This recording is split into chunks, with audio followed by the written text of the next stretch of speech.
Amen. Thanks, Adrian. Good to see you guys this morning. Thanks for coming. A lot of green out there. All right. Happy St. Patty's Day. Good to see you guys. Now, in the world out there, you get to pinch people. But this is a church, so if they don't have green on, you got to pray for them today. Okay? We'll just Christianize that.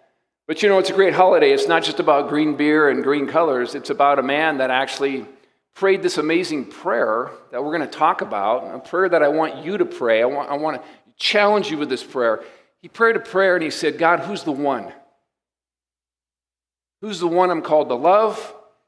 Who's the one I'm called to serve? Who's the one I'm called to reach? And that prayer led him back to people, a nation that actually had captured him and put him in slavery. He was actually captured by pirates in Ireland. And he got free. He went back home to his homeland in England. And as he met Jesus and walked with Jesus, he prayed this prayer, who's the one? And the one is back in Ireland. It's over there. I want you to go back to those that enslaved you, right? And I want you to share with them who is the one true God, who is the one true King, who is the one true Lord. And Ireland was changed with the gospel because of St. Patrick. And so we can be thankful because St. Patrick prayed that prayer because Paul prayed that prayer. In Acts chapter 16, we're in this series called The Forgiveness Community, and we're walking with God's people in the book of Acts, the history of the church, all made possible because of the death and resurrection of Jesus Christ. We're coming up on Easter Sunday and Good Friday. We're going to celebrate. We're going to pray. We're going to invest. And we're going to pray, God, who is the one in my life? You called me to serve. You called me to love. You called me to share. And that's what Paul was praying on his second missionary journey at Acts chapter 16. Ben did a great job over the last 2 weeks. We've been camped in an amazing fulcrum. Everybody say fulcrum. Fulcrum, amazing fulcrum in the church. Because there was this incredible challenge that might have divided the church, the Jewish Gentile church, in two. It was about circumcision. And do Gentiles, people like you and me that are non-Jewish, have to be circumcised to become Christians? And so they brought the big boys together, Peter, James, and John, Paul, and they prayed and they deliberated and they looked in the scriptures and they came to unity. That was the fulcrum. It was unity. Unity was the support that catapulted the gospel. Say catapult. See, unity was the fulcrum that catapulted the gospel into the Gentile world. And so after this conference, Paul and his apostolic band was so full of unity and peace and love and the clarity of the gospel, they launched again into the Gentile world to boldly go where no man had gone before with the gospel of Jesus Christ. They went to places like Corinth and Ephesus and Athens. And then even Paul's going to get to Rome. Ben's going to talk about that next week with the gospel of Jesus Christ. But here we are at the beginning of that second missionary journey in Acts chapter 16. Paul has ventured back along the same trail that he'd been upon his first journey in the area of Turkey, going back to the churches and strengthening them. And then he gets this call, right? He starts to pray. He wants to go with the gospel into new territory. He wants to go into Asia, but he's thwarted. And he says, Lord, who's the one? Like, where are you taking me? The Spirit's stopping him. And this is what he gets. This is his answer. It's called the Macedonian call. It's why the gospel went into Europe, really, because of the leading of the Spirit and the love of Jesus Christ. During the night, Paul had a vision after he's been praying, Lord, where are we going? Who's the one? Where am I going to? Who's the one that needs your love and needs the gospel, right? And he sees a vision of a man of Macedonia standing and begging him, come over to Macedonia and help us. And Paul, after seeing the vision, being led by the Spirit, got ready at once to leave for Macedonia, concluding that God had called us to preach the gospel, the good news of Jesus, to them. And so this Macedonian call leads them into Europe and leads them to a chief leading city, the city of Philippi, a Roman city, the largest city in the colony of Macedonia. And this is where we see the gospel opening the door to the one in a beautiful way. The forgiveness story and the forgiveness community. Showing the gospel and revealing the beauty of the gospel. Unleashing the power of the gospel. Bringing forth the reality of the forgiveness gospel. Who is the person in your life that needs to see the beauty of the gospel? Who is the one in your circle, in your neighborhood, in your workplace, in your family system? Who is the one that needs to see the beauty of forgiveness? That's trying to earn salvation. That's trying their self-salvation schemes through the idols of this world, trying to climb a ladder of success, trying to prove their worth, that needs to know the reality of God's forgiveness and grace, the beauty of the gospel in their life. Who's the one in your life that needs to see the power of forgiveness, that's enslaved by bitterness and anger and hatred? Man, is there so much hatred in our culture right now? Is there so much anger and condemnation? I can't even drive on the freeway without getting flipped off these days. I mean, people are so angry on the freeway. People are so angry in line. There's so much anger on social media. Who's the one in your life that's tormented by bitterness and hatred? Condemnation for the other party. Angry at their neighbor, mad at their father or mother for abandoning. Who's the one who's so enslaved with bitterness and hatred and unforgiveness that needs to be set free with the power of the gospel to change a heart and set us free with forgiveness, grace, and mercy? Who is your one that in your life that needs to see the reality of the gospel? That is calloused and hardened, doesn't care about God, doesn't want to know anything about spiritual things. They're just about building their life and doing their thing. And so they're hardened. They don't care. They don't care about God. They don't care about religion. They don't care about anything. And they're hardened. And what they need to see is the reality of the gospel in your life. That it's actually real. That it's actually changed you. That you're actually a different person. And they need to experience the fruits of God's Spirit in your life to soften their hearts to the gospel. Who is the one? As Paul prays that, he's going to encounter 3 incredible forgiveness stories. People that need to know the one true God through Jesus Christ. Acts chapter 16. The first person that he meets in Philippi as they come into town and they're praying, who is the one? Is a businesswoman. A businesswoman. Maybe like some of the business people you meet every day in Orange County. Cosmopolitan, wealthy, successful, a mover and a shaker, a marketing genius. This is Lydia on the Sabbath. Remember when Paul ever went into a large city, the first thing he did was he tried to find common ground with the people that he wanted to share Jesus with. And so he always went to the Jews first. He always went to a synagogue. He always went to a place where the scriptures would be open because that was the common ground he could build on and bridge the gospel. And so he goes looking for a synagogue, and there's not one in Philippi. Maybe there's not enough men, Jewish males, to actually have a synagogue. Maybe there's so much anti-Semitism in Rome against the Jewish religion, they won't allow a synagogue to be built. It's too controversial. We don't know, but there is a place of prayer outside the city, a place of prayer by the river where women are gathering and they're opening the scriptures. They're seeking the God of Israel. On the Sabbath, he went outside the city gate to the river, where we expected to find a place of prayer, a place where people were meeting around the Jewish scriptures. We sat down and began to speak to the women who had gathered there.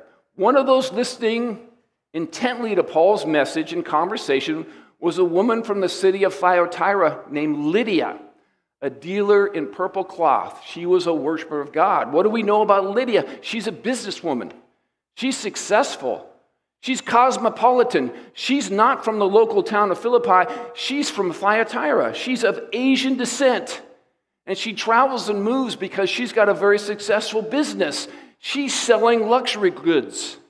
She's a dealer in purple cloth. And what we know about this purple cloth is it's very expensive. Purple dye was a very precious commodity in the first century world. And so she's dealing in rich luxury goods. And she's doing well. She has a place of business and a home in Philippi. She probably has one in Thyatira. She's a mover and shaker. She would have been just at home right here in Fashion Island, opening up a wonderful place to sell her goods. Or in Laguna Beach. She is a cosmopolitan, rich woman. She's a mover and shaker, and she's crazy. What? She's a crazy, rich Asian. You ever seen the movie? Bad joke, right? Why is she crazy? Because the gods must be crazy. What do you mean, the gods must be crazy? Yes, the gods of Rome, the gods of Greece are crazy. She's tried that. She's tried to figure out religion in the Greco-Roman world, and guess what? There's a God for everything you need. There's a God for dinner, there's a God for work, there's a God for war, there's a God for sex, there's a God for everything you want and need. And how do you make sense of these gods? Because they fight with each other, they deceive each other, they go to war with each other, they're capricious, they're angry, they're hateful. How do you make sense of these gods? They will drive you crazy. Which temple? Where do you worship? Which sacrifice to appease these gods? See, the ancient world is very religious, and there are gods and temples everywhere, and these gods have driven her crazy. And she says, these gods are way too much like men. I'm going to seek the one God that said he created everything. The one God who brought this law that makes sense, righteousness and justice. And so she leaves the gods of the pagan world and she chooses to seek the one true God through the scriptures. She is a worshiper. What that means, she's a Gentile worshiper of the Jewish God. She's seeking him through the scriptures and the law. And that's Lydia. And she is open to Paul because Paul's a rabbi, he's a man. He would have been welcome in this small group circle. This is a small group dialogue. And how is she going to be captivated? She's going to be captivated by the beauty of the story, the beauty of forgiveness. Because it says the Lord is going to open her heart to Paul's message, to Paul's dialogue. This is a dialogue. He's not preaching. He's not on a pulpit. He's opening up the scriptures, he's opening up the story, and he is explaining it to Lydia. He's leading her to Jesus. What would the conversation go like? Hey, what have you learned, Lydia, about this God that you're seeking? Well, he's a God of blessing. He chose Abraham. And through this one man in Genesis 12, he said, through you, all the nations are going to be blessed through Abraham. He's also a God of law.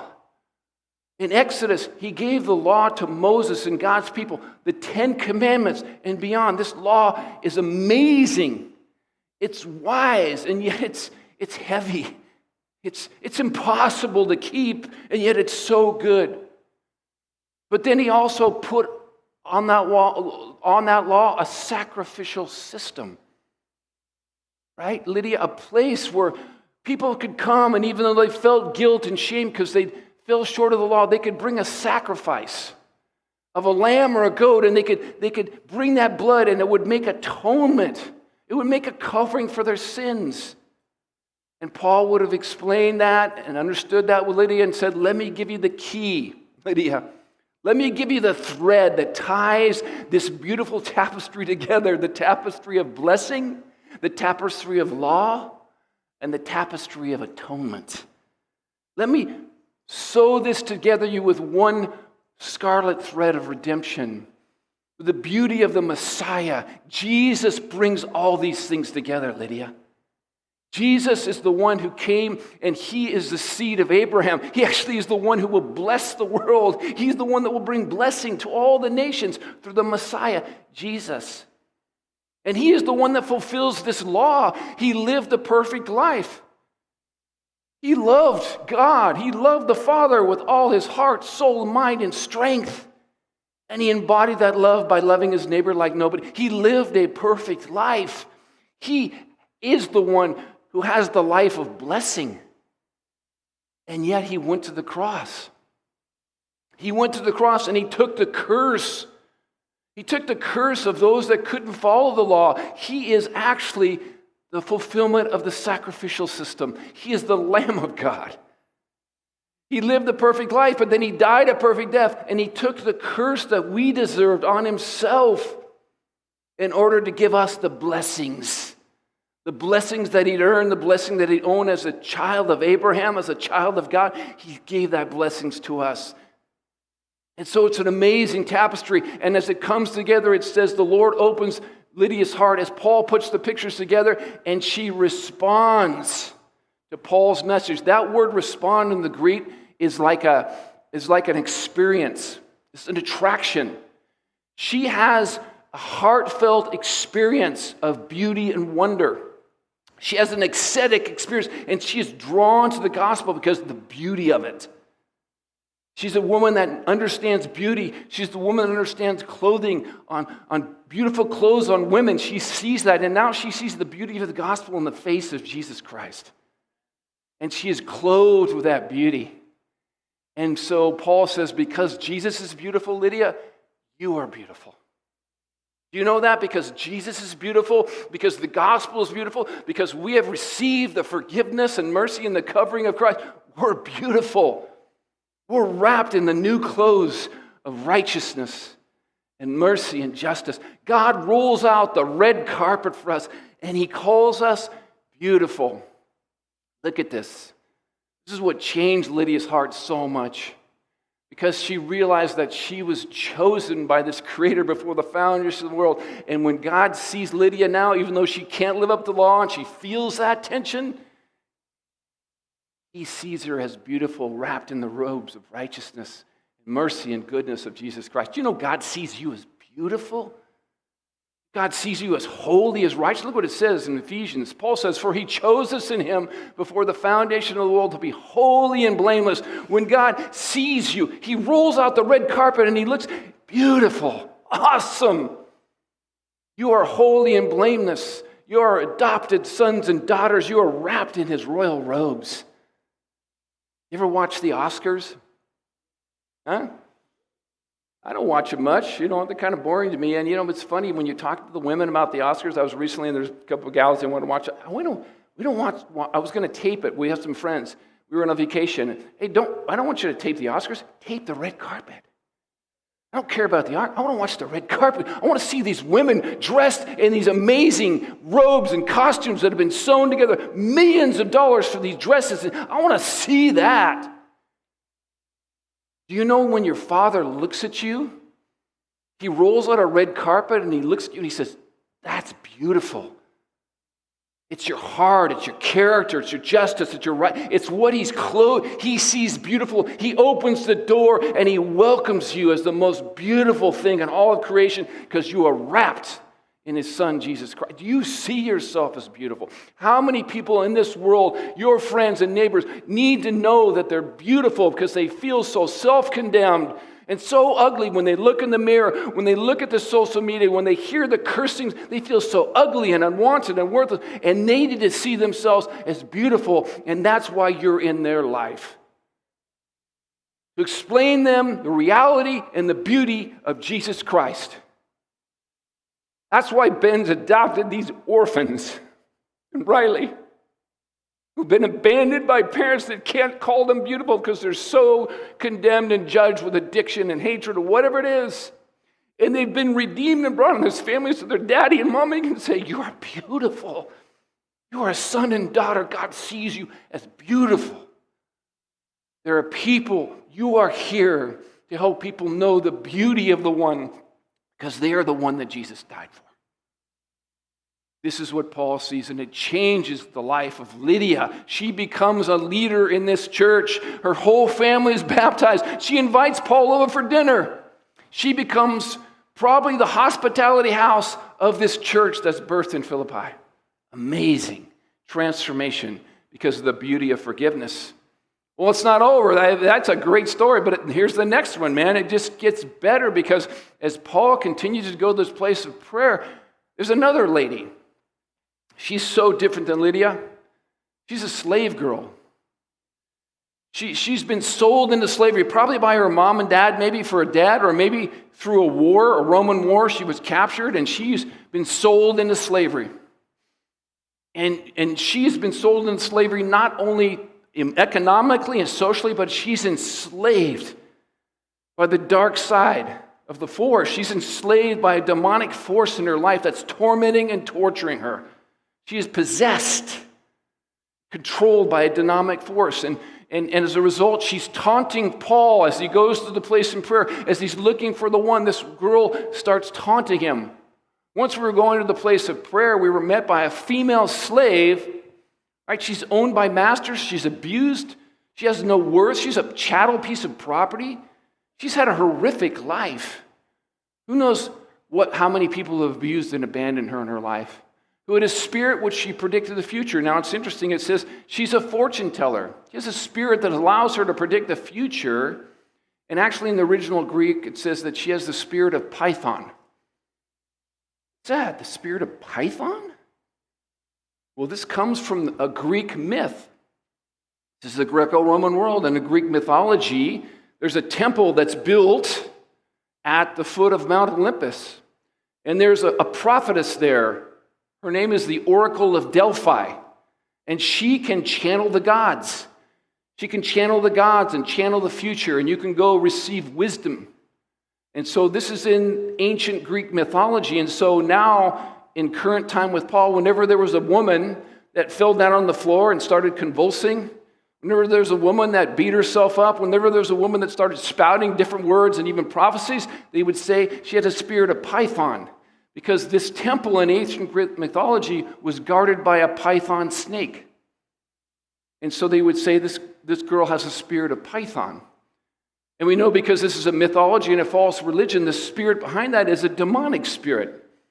A spirit that's controlling her and deceiving people by fortune telling. And that's what's happening. And so she's going along Paul, trying to get close to him, probably trying to pick people off who Paul's trying to give testimony to and witness to, trying to distract what he's doing and bring people into her deception. Tormenting. She is tormented and she's tormenting Paul. She earned a great deal of money because of this, because people would come, spirit of Python, if you can tell me the future of my business, the future, boy, man, I could make a lot of money. So she's deceiving and making money for her masters, but she's tormented and she's living a horrific life. She followed Paul and the rest of us shouting, "These are servants of the Most High God," telling the way to be saved. Actually, she knows the truth.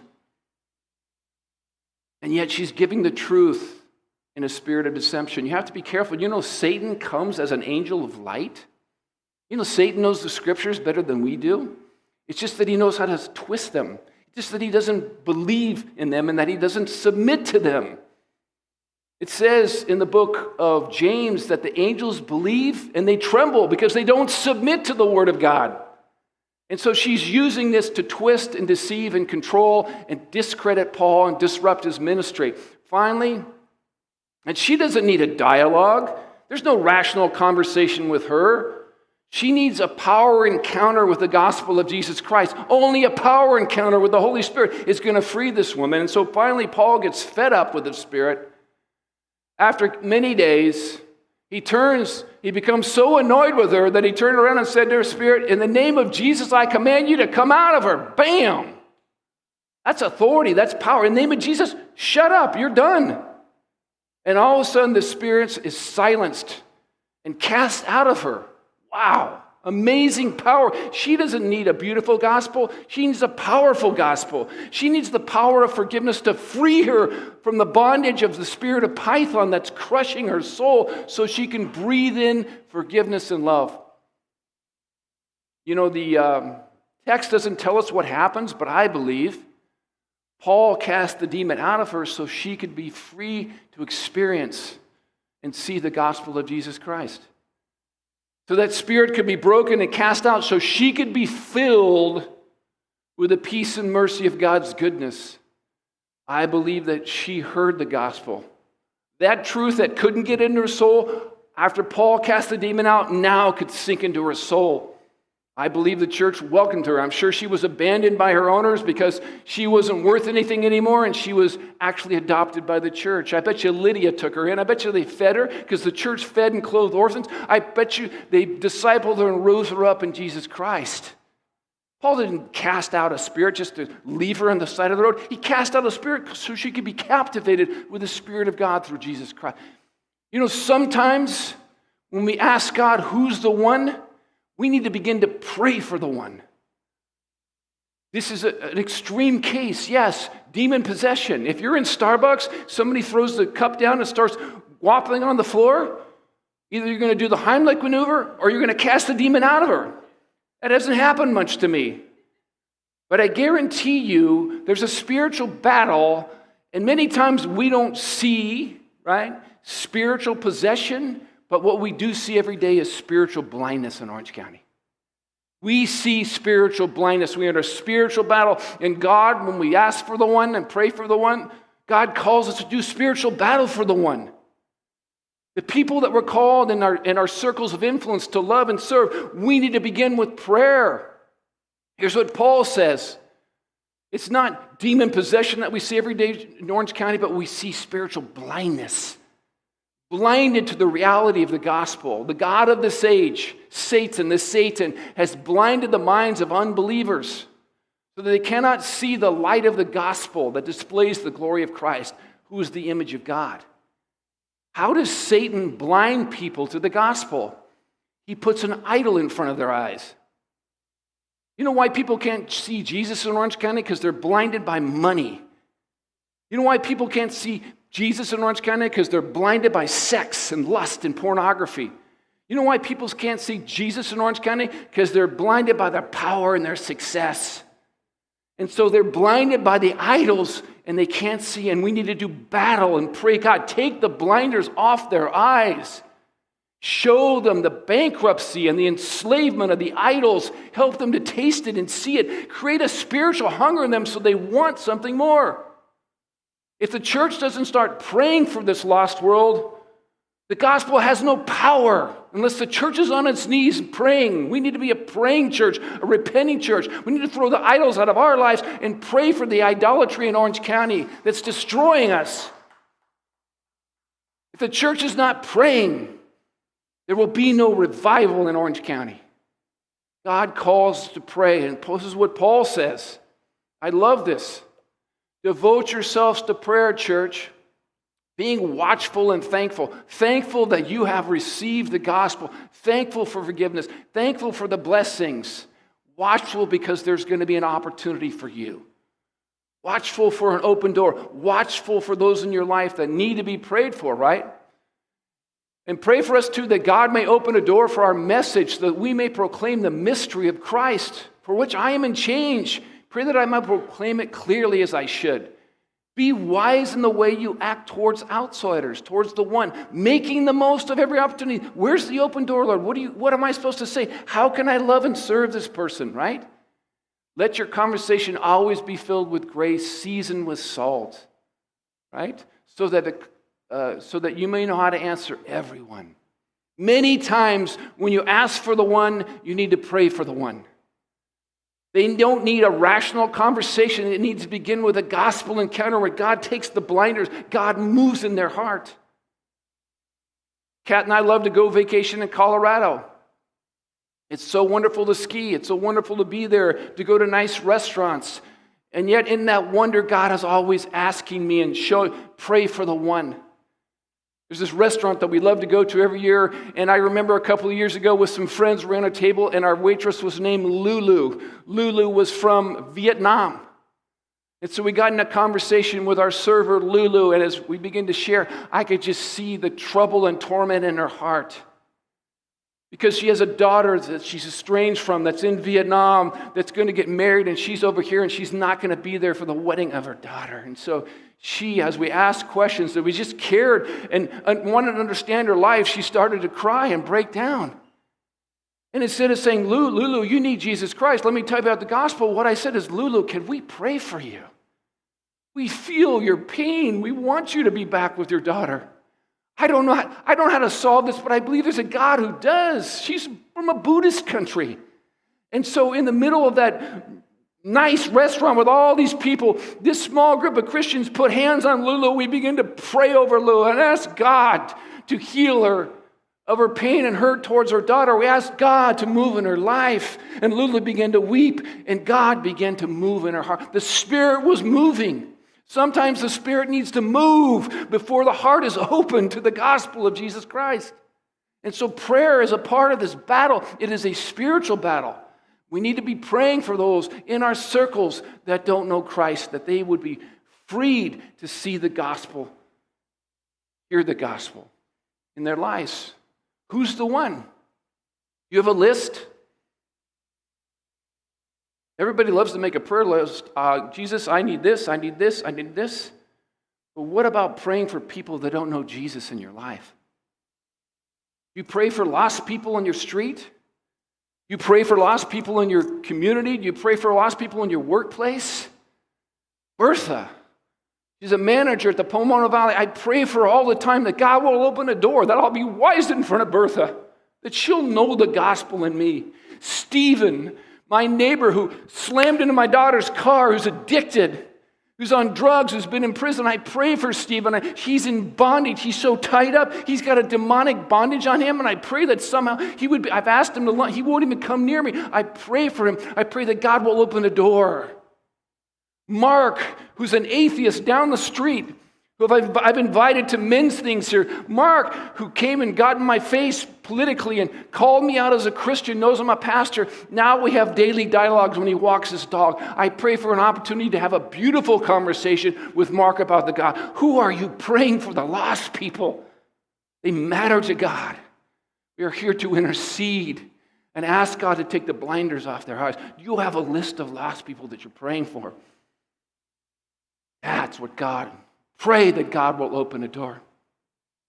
And finally, we have the jailer. Because after Paul casts out these demons, her owners are not very happy. They take Paul and Silas before the magistrates, and they don't even get a fair trial. When her owners realized that her hope of making money was gone, they seized Paul and Silas and dragged them into the marketplace to face the authorities. They don't get an attorney. They don't get a defense. They just listen to the other side, and all of a sudden, the magistrates order them to be stripped in front of the people and beaten with rods right there. How humility, how painful, right? And after they've been severely flogged, that means that could be death potentially. They were thrown into prison, and now we find the jailer. The jailer was commanded to guard them carefully. Boy, he did his job. He received his orders, and he put them in the inner cell, the most high security place in that prison, which is probably down in the bottom. And guess what? It doesn't smell good in the inner cell. Not good plumbing in prisons. Everything rolls downhill, right? It's just not a very nice place. And just to make matters a little bit worse, we're not going to just put them in the prison. We're going to put them in stocks, which is a cruel form of torture that will bend them and twist them so they'll feel terrible. Oh my gosh, this guy's a masochist. He puts them in the inner cell, fasten their feet in stocks. And how do Paul and Silas respond? This guy is probably an ex-Roman soldier. He's really good at what he does. That's why he's got this job. Because when great Roman soldiers retired, they give him good civil service jobs. This is a well-paying job. This is a man of honor and duty. He does his job and he does it well. He served Rome. He's being honored. He's a man of honor. He's callous to the cries of prisoners. He hears prisoners cry and preach every day that they're innocent. And they have things. God told me I'm going to get it. He hears that stuff. He is so callous that he doesn't care one thing about it. He hears people cry and beg from prison every day. He shut them completely off. He doesn't need a beautiful conversation. He doesn't need a power encounter, emotional power encounter. What he needs is the reality of the gospel in somebody's life. He's the kind of guy that says, show me the money. He doesn't care about the tell. He says, you show me the money. I believe reality, right? Money talks, reality talks. And so Paul and Silas are there to show them the reality. And two amazing things about the reality of the gospel are so real in Paul and Silas' life, it's going to change his life forever. The first thing is, how do they respond to the torture? How do they respond to the pain? Do they complain? Do they cry out? They plead their case that they're innocent? No, instead, in the middle of the night, they're singing songs to God. They're worshiping God in the middle of their pain, in the middle of their suffering. They're praising God. They're praying. And everybody's listening because nobody's seen prisoners act like this before. This is not how prisoners act, right? In reality, religion goes out the door when you start to suffer. Right? Whatever's really in your heart really comes out. What comes out of their heart is joy. Not hatred, not condemnation, not manipulation. What comes out of those guys' hearts when they're squeezed is joy. The joy of the Spirit, the joy, they are praising God in the midst of their suffering and pain, and it is touching this cold, callous, hardened heart. They're responding to bad news. They're responding to suffering with joy and thankfulness and praise to God. And it's changing this man's heart. And the next thing that happens is an earthquake. Suddenly, there's such a violent earthquake, this guy's never seen this before, that the foundations of the prison are shaken and the doors are blown open. And all of a sudden, all the prisoners can go free. Do you know if you escaped a prison in Rome, somebody died? Who died? The jailer died. Because if you were a jailer and you let your prisoners go free, you took the penalty yourself. And they know, Paul and Silas know that they are free. God's freed them. Woo! I can get out of here free, and I could get nice revenge on this jailer. All the prisoners. We can get out of here and run away, and the jailer's going to die. This guy that put me in stocks, this guy that beat me, I can get him back. And how do they respond? They stay. And they keep all the prisoners there. And this is the most amazing thing, because the jailer is a man of honor in concrete reality. He's failed his job. He knows he deserves to die. He's not going to go out there and be publicly shamed. He's going to do it himself. Harry Carey, he's pulling out the sword. He's going to take his life right there because he deserves to die because he's failed his job. That's real. That's concrete. But just as real is a couple of guys that say, we're not leaving. We don't want you to die. We're staying here because of the reality we've already been set free through Jesus Christ. We don't need this freedom. We have the freedom to love and serve. And what the jailer experiences, right? Because Paul says he drew his sword and was about to kill himself because he thought the prisoners had escaped. But Paul shouted, don't harm yourself. We're all here. We're staying here, right? We don't want you to die. We don't care about ourselves. We care about you. Isn't that amazing? What this is called is enemy love. Jesus talked about this. What this is called, that Paul will write to Romans and he'll say, don't return evil for evil, but overcome evil with the good.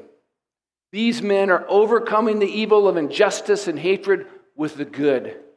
And because of that, this jailer is completely changed with the reality of a changed life. These men actually walk their talk.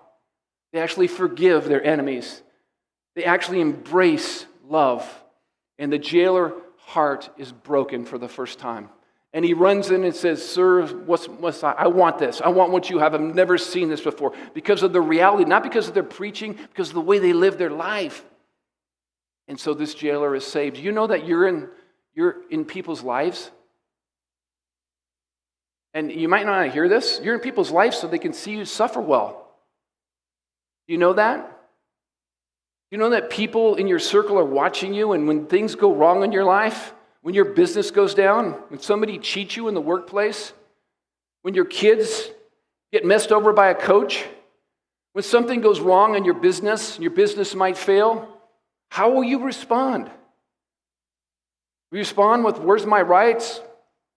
I demand justice. It's all about me. Or will you respond with grace and forgiveness and faith and praise and worship? You see, that's when the reality of the gospel is concrete, is when you suffer well in front of people. Why? Because Jesus suffered well in front of people. These men suffer well because they're part of a bigger story, and they know that their Lord suffered for them, and he said, forgive them to his enemies. And it's so in the center of their life, so in the center of their worship, they're cruciform. They're willing to suffer and serve others so that they might know the gospel. That's why we're here, guys. The church is here not to be comfortable, to be successful, to be wonderful. The church is here to suffer well in front of people. That's our calling, right? When you get put on the bench, when you lose your contract, when you lose the game, when things don't go well, when your wife doesn't do you well, when your kids are blown out and walk away, how do you suffer with them? How do you share Christ through your love and your sacrifice? This is the power that will change a cold world that's hardened against religion with the gospel of Jesus Christ. This is it. Are you willing to pray for the one? Are you willing to ask for the one? Are you willing to suffer for the one? This is what God calls us to as we embody the gospel of Jesus. This is the power that will change the world. This is why Easter happens, so that we might take the forgiveness gospel, the beauty of it, the power of it, and the reality of it in our lives to change the world. Who's God called you to pray for? Who's God called you to suffer for? Who's God called you to be beautiful for? A couple of years ago, we got a chance to remodel our house. That's a blessing. It's also suffering, let me tell you. Because a marriage, that's the most stressful thing. One of the most stressful things I've been with my wife. Budgets, how to figure this, how to change things. It is a battle. And it was a beautiful thing. I have a beautiful house, and we met these incredible men that are great contractors. But it wasn't about the house, and it wasn't about those details. It was about those men. It was about one of those men. And God said, that's the one, Bucky. That kid right there, that beautiful kid that you appreciate, that's the one. You need to get close to him. You need to be on the job with him. You need to talk about construction, but you need to talk about his life. You need to ask him about his life. You need to go along and say, he's the one, Bucky. He's the one I've called you to love. I want that kid. I love that kid. And so I did that. And I prayed. And we had conversations. It took time, but eventually the heart opened and we got to talk about it. He was going to get married, and this couple's family knew me from Mariners, and maybe I could be involved. And I said, I could, sir, I'd love to help you. Help me build a house. I'd love you to help build your marriage. And so all of a sudden a friendship started happening, and we got into counseling, and we were talking about that. And the whole idea was, God, I'm going to help him with his marriage, but open the door, open his eyes that he might see he needs you at the center of his heart, that he needs your forgiveness. He needs your grace. He needs your mercy. He needs to build his life on you, not anything else. And through those conversations, we got to have that, and God opened his eyes and his heart. And he said yes to Jesus Christ. Well, what a privilege to marry that kid, but have that kid and his wife married in Jesus Christ. Changed his life. He's a leader in this church now. He leads a small group with his wife. It's changed him. He is an amazing man of God. His name's Dane. He's sitting right there.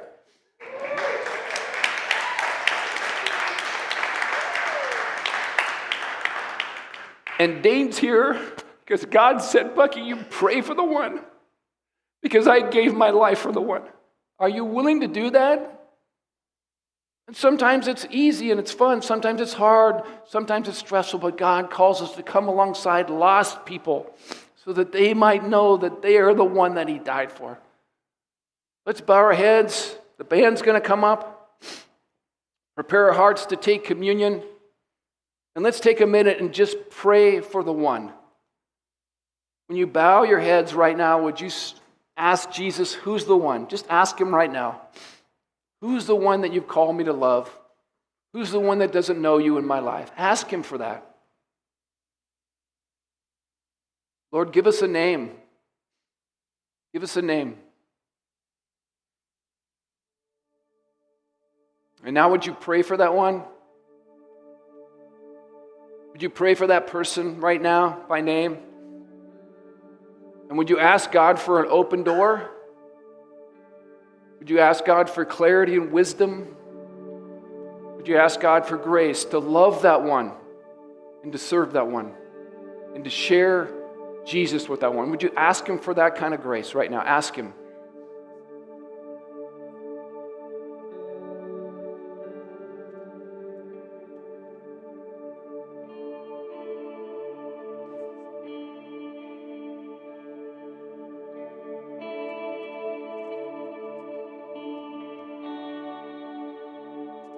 Lord Jesus, we just lift up all these names. I lift up all these names that you know very well. Because you came and died for these names. You came and died for these people in our lives. You gave your body and blood. We're going to celebrate that right now. We're going to take it in. And because of that, we are saved. We're thankful for your body and blood. We're thankful that we're saved by the gospel. We're beautiful in your eyes. We're powerful in your eyes with authority. We're real. The Spirit is real and alive and bringing life through us. And And Jesus, would you send us out to those ones, those names? Would you send us out with grace and mercy? Would you send us out with life? Would you open their eyes, take the blinders off their eyes, create a space for a God conversation, open the door that we might share, that we might invite. Maybe they're going to come to Easter. Maybe there's going to be a coffee conversation. Maybe it's going to happen on our neighborhood, that in the workplace, that you'd open the door, that we would have a God conversation, and we can share the beauty of the gospel to the one you've called us to love. Jesus, thank you that we were the one at one time. We were the one. We were the one that you came and died for, and we know that now, and we thank you for that. We celebrate that. We take in your body and blood. Fill us now with healing and hope and forgiveness. We praise you for your salvation. In Jesus' name, amen. Let's celebrate. Let's worship. 4 stations. Let's celebrate the Lord.